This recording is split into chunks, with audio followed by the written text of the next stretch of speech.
Bayangin lu berdiri di tengah malam yang gak punya bulan, gak punya bintang, gak punya cahaya dari manapun. Lu cuma bisa dengar suara napas lu sendiri.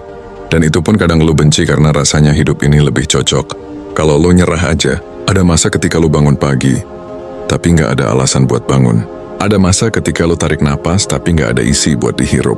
Ada masa ketika lu buka mata, tapi lu ngerasa dunia udah gak peduli sama lu. Dan mungkin lu lagi di titik itu sekarang. Titik paling gelap yang manusia bisa alami. Titik yang bahkan disampaikan Nabi Yunus saat beliau tersesat di perut ikan. Zulumat yang 3 lapis kegelapan. Langit laut perut ikan. Kayak lu yang sekarang, masalah di luar gelap, hati lu gelap dan pikiran lu gelap. Sampai-sampai lu gak yakin, apakah doa lu masih naik atau tenggelam sebelum sampai ke langit. Titik ketika lu gak tahu lagi caranya bertahan. Lu pernah ngerasa kayak gini? Lu duduk diam tapi pikiran lu ribut. Lu pengen tidur tapi otak lu gak mau istirahat. Lu capek tapi gak punya tempat buat pulang. Lu minta tolong dalam hati tapi gak tahu harus bilang ke siapa. Ada suara kecil di dalam diri lo yang bilang, gue udah gak kuat. Dan ada suara lain yang lebih gelap, lebih dingin, lebih tajam yang bilang, udah, lepasin aja semuanya. Lu ngerasa dunia gak lagi ngasih ruang. Lu ngerasa rezeki mentok, hidup macet, usaha gagal, hubungan berantakan, mental remuk, dan lu cuma berjalan sambil pura-pura kuat di depan orang. Padahal lu tahu setiap langkah tuh berat kayak narik bangkai diri sendiri. Dan yang paling menyakitkan bukan karena hidup ini jahat, tapi karena lu sendiri udah gak kenal siapa lo. Part 1, ketika semua cahaya hilang, ada masa di hidup setiap orang ketika mereka berada di titik gelap. Total, bukan cuma sedih, bukan cuma kecewa, bukan sekedar jatuh, tapi gelap yang bikin lo gak bisa lihat apapun. Bahkan masa depan lo sendiri. Lo mulai ngerasain kehilangan arah, kehilangan gairah, kehilangan makna, kehilangan koneksi sama Allah, kehilangan rasa percaya diri.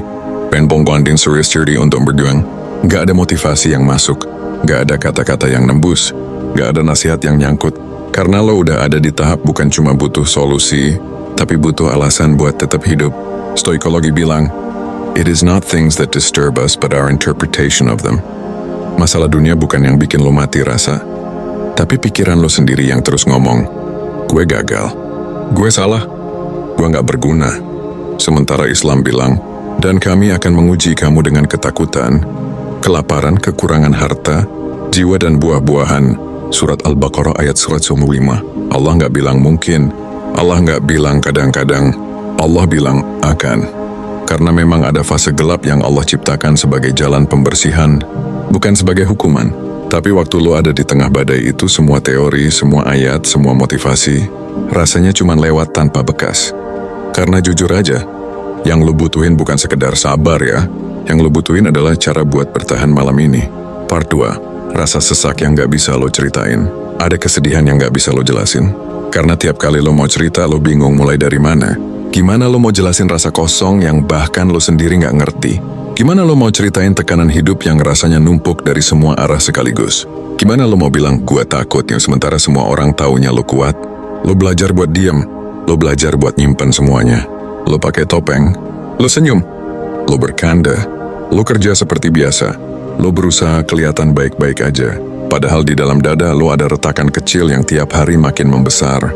Sampai suatu malam, lo duduk sendiri, tanpa suara, tanpa cahaya, dan akhirnya lo sadar, ternyata gue kesepian di dunia yang rame. Kesepian yang bahkan salat pun kadang lo kerjain cuma buat kewajiban, bukan penghiburan. Kesepian yang bikin lo merasa doa lo cuma mantul di tembok. Kesepian yang bikin lo merasa Allah jauh, padahal cuma hati lo yang terlalu penuh sampah luka. Dan manusia mana yang kuat hidup kayak gitu terus? Part 3, kenapa hidup lo gelap? Bukan karena Allah benci lo, bukan karena dunia menolak lo, bukan karena hidup lo salah arah. Kadang hidup jadi gelap karena Allah pengen lo berhenti lari. Lo lari dari diri lo sendiri. Lo lari dari luka yang gak mau lo hadapi. Lo lari dari masa lalu yang masih ngejar. Lo lari dari kebiasaan toksik yang lo tahu harus ditinggalin. Lo lari dari perasaan yang selama ini lo tutup matanya. Dan ya, di titik tertentu, Allah matiin semua cahaya biar lo berhenti dan lihat apa yang sebenarnya rusak di dalam diri. Stoikologi ngajarin, you cannot heal what you refuse to confront. Sementara tasawuf bilang, siapa yang mengenal dirinya, dia akan mengenal Tuhannya. Tapi gimana mau kenal Allah kalau lo sendiri gak pernah duduk diam dan ngelihat hati lo yang udah penuh retakan kecil selama bertahun-tahun? Mungkin itu alasannya. Hidup lo gelap karena Allah lagi nyuruh lo duduk. Dan jujur tentang yang bikin lo hancur. Part 4, cara bertahan saat dunia tiba-tiba gelap. Ini bagian terpenting. Gua nggak mau kasih motivasi manis. Gua nggak mau kasih kalimat-kalimat template yang biasa. Gua mau kasih ke cara bertahan, cara keluar, cara nafas lagi, cara nyalain cahaya kecil pertama saat lo udah nggak lihat apapun. Pertama, berhenti lari dari rasa sakit lo. Duduk, tarik napas, hadapi, rasain. Jangan tambah pelarian, jangan tambah pengalihan. Sakit itu bukan musuh, itu panduan. Stoik bilang, "The obstacle is the way." Islam bilang, sesungguhnya bersama kesulitan itu ada kemudahan. Surat Al-Insyirah ayat 6. Bukan setelah, tapi bersama. Artinya gelap ini bukan fase kosong, ini proses. Character, bicara sama Allah seperti lo bicara sama seseorang yang ngerti lo. Lo nggak harus pakai bahasa baku. Lo nggak harus hafal doa panjang. Lo cuma perlu jujur. Ya Allah, gue capek. Gue takut. Gue bingung. Gue nggak punya siapa-siapa. Gue nggak tahu jalan ini kemana. Kadang doa paling tulus adalah doa paling sederhana. Dan gak bangun satu kebiasaan kecil. Bukan sholat tahajud panjang. Bukan zikir 1000 kali. Cukup satu. Misal, dan baca satu ayat, zikir 1 menit. Jalan 5 menit. Minum air dan duduk diam 30 detik. Dan rapiin kamar 2 menit. Kecil, tapi konsisten. Karena di titik gelap manusia gak butuh perubahan besar. Manusia cuma butuh bukti kecil bahwa dirinya masih punya kontrol. Yang keempat, kurangi satu hal yang bikin hati lo makin gelap. Gak usah buang semuanya sekaligus. Cukup satu. Berhenti stalking yang bikin luka. Berhenti begadang buat hal gak penting. Berhenti ngomong kasar ke diri sendiri. Berhenti scrolling konten yang bikin lo makin rendah diri. 1 cukup. Kelima, ingat 3 hal yang gak boleh hilang. Allah gak pernah benci lo. Lo gak seburuk yang pikiran lo bilang. Gelap ini bukan akhir. Sejarah manusia udah nunjukin, semua cahaya besar lahir dari kegelapan panjang, termasuk cahaya diri lo.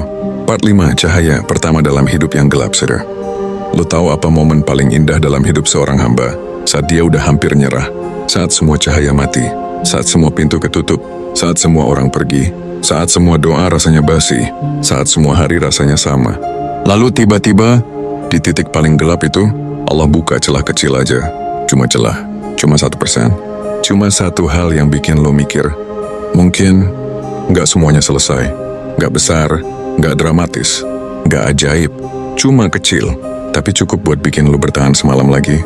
Cahaya itu bisa berupa satu orang baik yang tiba-tiba muncul, Edward Sunderlander, satu peluang kecil, satu ide sederhana, asistari kambar abesiandui, satu doa yang kebetulan lo baca, satu kejadian kecil yang bikin hati lo hangat. Kalau lo ngerasa gelap banget sekarang, artinya cahaya itu lagi disiapin, cuma belum datang. Part 6, ketika lo mulai jalan keluar. Part 5, pelan, gak usah buru-buru. Hidup lo gak harus beres hari ini. Yang penting lo gak berhenti bergerak. Stoik bilang kehidupan adalah latihan yang gak pernah selesai. Islam bilang hidup adalah ujian sampai ajal tiba. Jadi lo gak perlu sempurna. Lo cuma perlu bertahan. Dan terus buka sedikit ruang buat cahaya masuk. Sampai suatu hari nanti, lo bakal lihat ke belakang dan sadar, ternyata gua gak hancur, gua ditempa. Kalau lo sampai di bagian ini, mungkin hati lo lagi berat banget. Gua gak tahu apa yang lo hadapi, tapi gua tahu satu hal, lo belum selesai. Ada sesuatu dalam diri lo yang Allah pengen hidupkan lagi. Makanya lo diuji sedalam ini. Gue cuma mau titip satu pertanyaan, biar hati lo jujur sama diri sendiri. Bagian mana dari hidup lo yang pengen lo selamatkan duluan? Tulis jawabannya dalam hati. Kalau lo mau, lo bisa bagi versi ringannya di kolom komentar. Dan kalau lo ngerasa konten kayak gini menemani lo hari ini, lo selalu bisa mampir lagi di Nafas Baru. Tempat buat hati-hati yang lagi gelap dan gak tahu harus pulang kemana. Lo gak sendirian. Lo cuma lagi ngelewatin malam panjang sebelum subuh datang. Terus bertahan, subuhnya bentar lagi. Part 6, ketika lo mulai jalan keluar. Part 5, pelan, gak usah buru-buru. Hidup lo gak harus beres hari ini.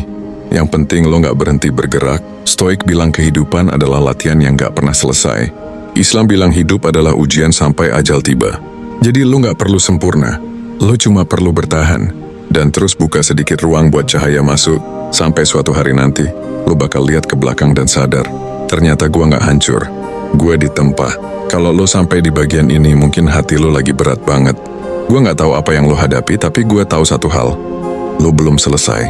Ada sesuatu dalam diri lo yang Allah pengen hidupkan lagi. Makanya lo diuji sedalam ini. Gue cuma mau titip satu pertanyaan, biar hati lo jujur sama diri sendiri. Bagian mana dari hidup lo yang pengen lo selamatkan duluan? Tulis jawabannya dalam hati.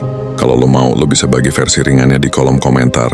Dan kalau lo ngerasa konten kayak gini menemani lo hari ini, lo selalu bisa mampir lagi di Nafas Baru. Tempat buat hati-hati yang lagi gelap dan gak tahu harus pulang kemana.